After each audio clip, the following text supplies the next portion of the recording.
Thank you very much, Bishop Deye, ambaye ni the new bishop ya Methodist Church, former presiding bishop, Tambura, Matthew and Kanyaru, viongozi wote wenye wako hapa, my friend the preacher of the day, Dr. Oliver Kisaka, na Wakristo wote. Bwana asifiwe. Bwana asifiwe tena. Amen. Kwanza kabisa ningependa kukupongeza. I want to congratulate you, Bishop, on your election and thereafter today being inaugurated officially to be the bishop of this church. We all know that this church has a very strong foundation. It's a church that was founded by family members, the Wesleyans, John and Charles. And this is a church that also has a very strong foundation in terms of faith, that salvation comes only by you believing. This is a church also that whose foundation is in social good, social evangelism. It is not by accident that Methodist Church has a university, has hospitals, and puts a lot of effort in terms of reaching out. What we, Kisaka and team used to tell us when I was still a student, that being a Christian in the marketplace. And so this church demonstrates itself as a church that really is felt in the marketplace. So Bishop, you are not coming in just to preside over our souls. You also have a responsibility to preside over the bodies and the minds of the people that you serve. I know a lot of emphasis has been put insofar as this church is concerned, but now the position you hold takes you not just to serve those who are members of Methodist Church, but also to minister to all of us and to minister to the country. And so I come here to tell you congratulations. I know I was discussing about this function.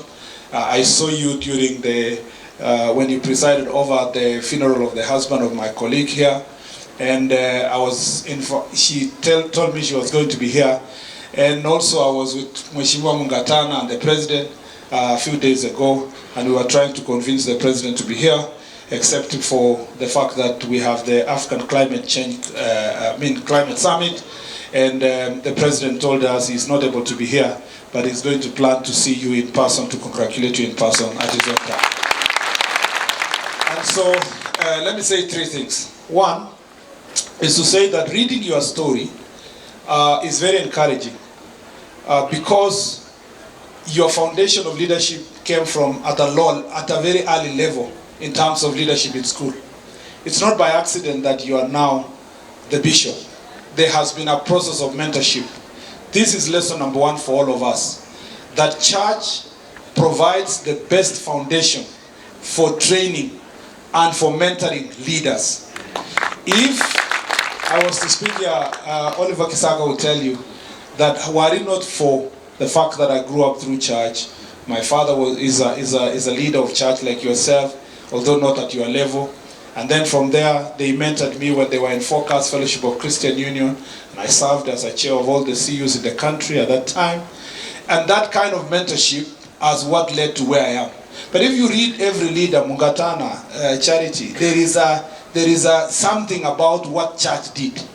That means, as a church, we must take seriously the job we do, especially in Sunday school, because that's where the foundation is felt. So Bishop, don't be dissuaded by these big men to think that you are going to serve the professors, the politicians who are here.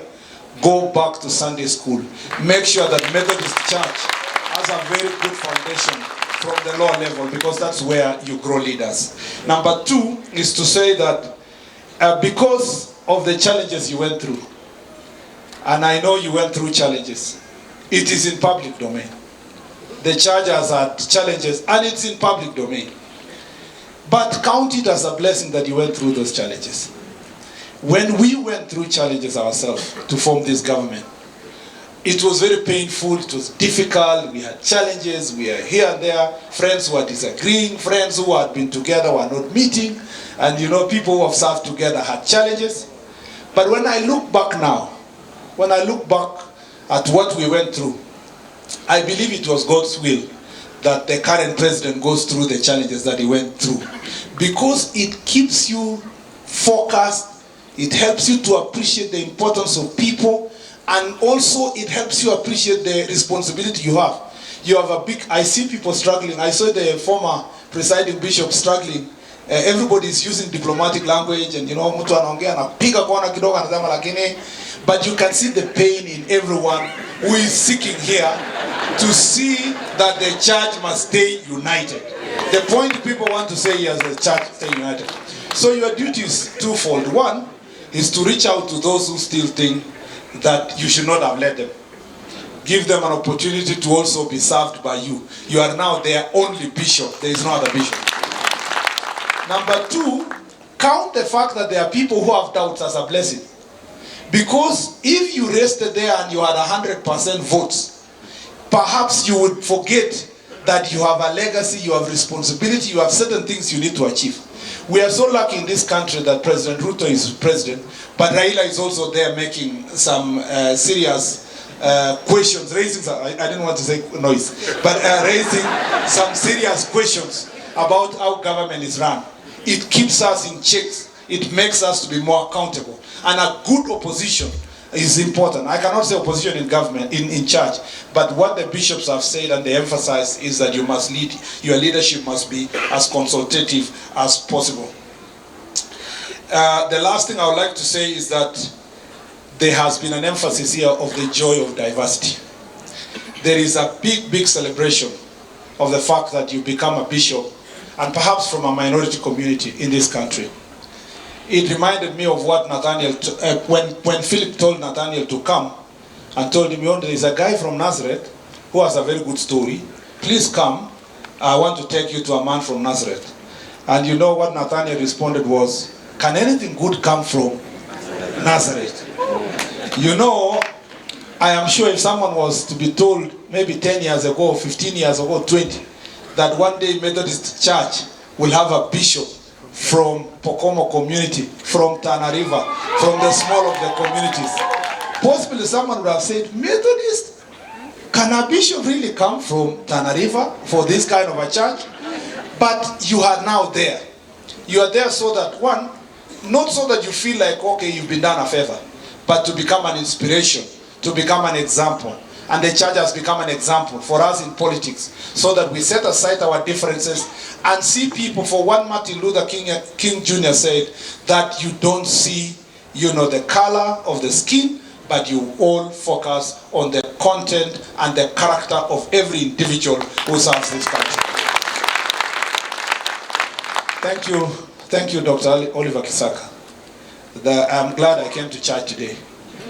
Sometimes we go to church as politicians. When you reach there, the sermon is changed. And the bishop, either, if he wants to like you so much because he has an arambe, he will praise you.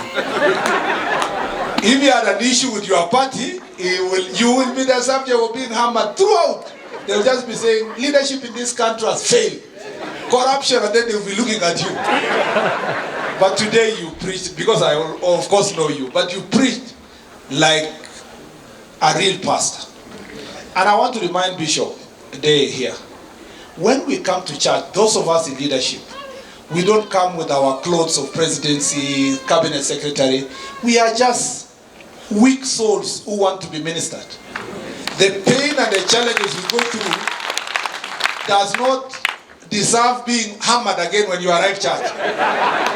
Sometimes you just wanted some encouragement, And I promise myself, the president and this government, we're going to listen to all the church leaders. Give us a call. Let us talk. Of course, if we become belligerent, you have a right to speak to the country about the right way that we need to go as leaders of this nation. Thank you very much for giving me the opportunity to be here. God bless you, and may God bless our country and the Methodist Church.